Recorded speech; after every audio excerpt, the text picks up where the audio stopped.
Rồi, hôm nay thì Giang sẽ hát cho một bài ca khúc, một bài thì bài Trai Rai mọi người nhé. Bây giờ thì Giang sẽ hát cho một bài mọi người nhé.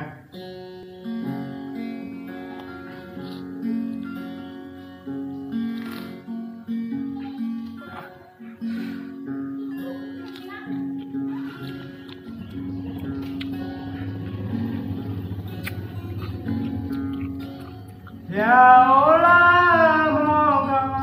na nhà đây lá mô câu niềm đời lá mô câu vô thâu mà brau lá mô hay một đời lá kê đút là còn niềm đời lá mô hay bạp đời lá mô câu lá niềm đời lá mô lá. Lần này ông tôi là cơ tôi là bộ cơ tôi niềm đời là tôi đất đó là có nhà đây là một nằm giáo là một đời tôi đất đó họ mà bảo là tôi có niềm đời là một hơi. Lần này ông nào bình nhung người ca yon là tươi là đời đó trang thơ sang bù bù cười ông cô là ghét lẽ tươi cho trang dùng bù hòa sới là tươi nè ghét lẽ là mò cao là niềm đời là mò cao.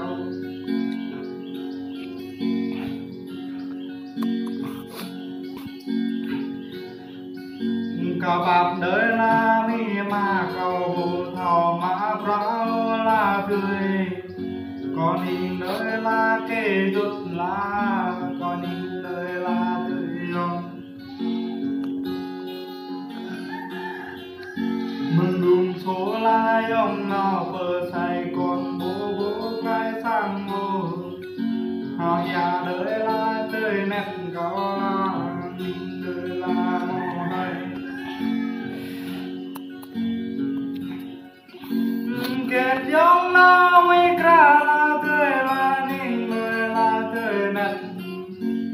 kết lấy là câu là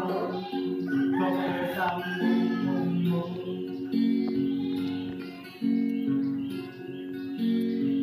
tươi là tươi câu nhìn người là tươi câu khắp đời là cơ đi có khắp tam đời là tươi hơi. Bồ bồi cao biết bầy mừng lắm là lá tươi nét cao hơi họ nhà đời là tươi còn đời là tươi còn nào kết cò má rõ bơ sang bồ bồi yêu là tươi nét còn một đời là tươi nét có cao bồ thảo đời lời ô là cao bối nào sỏi là tươi nét là tươi nét còn một đời là cây rút cao là có bạp đời kia rút cao mừng thuần lan cao bố ra hiểu ngồi ô lá tươi nét còn một đời là cây rút cao là tươi nét mà có vô thao mà phải là tươi nét na nhìn đời còn nhìn đời là tươi nét có hao nhà đời là mừng đường cao tôn yêu bù lá kê rút có ghét lẽ là tê rút còn nhìn đời là tươi có là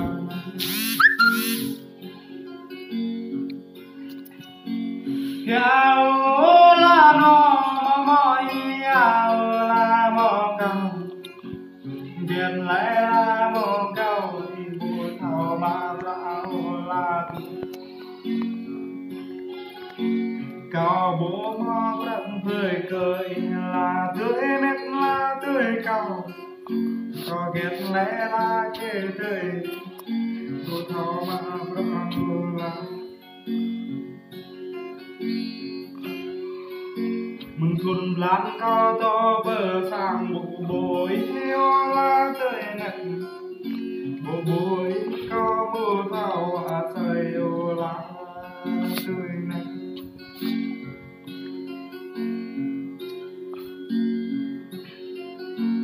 hiếu hóa bộ bối cao bộ già hiếu lá tươi nét có nhìn đời lá tươi nhà đời ở dòng tây kết đây đánh ta bù thao mà rào lá tươi nét có bạp đời lá tươi nét có lá có nhìn đời lá đi mang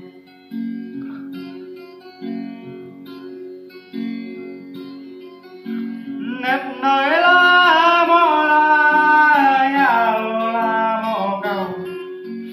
dân lẽ lá mò cầu có nhìn đời lá tươi hơi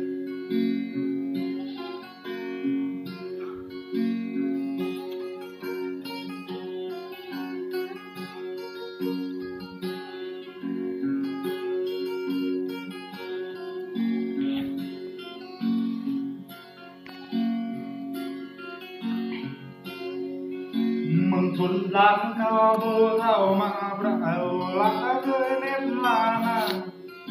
bồ bối có bồ trùng hiếu là tươi nét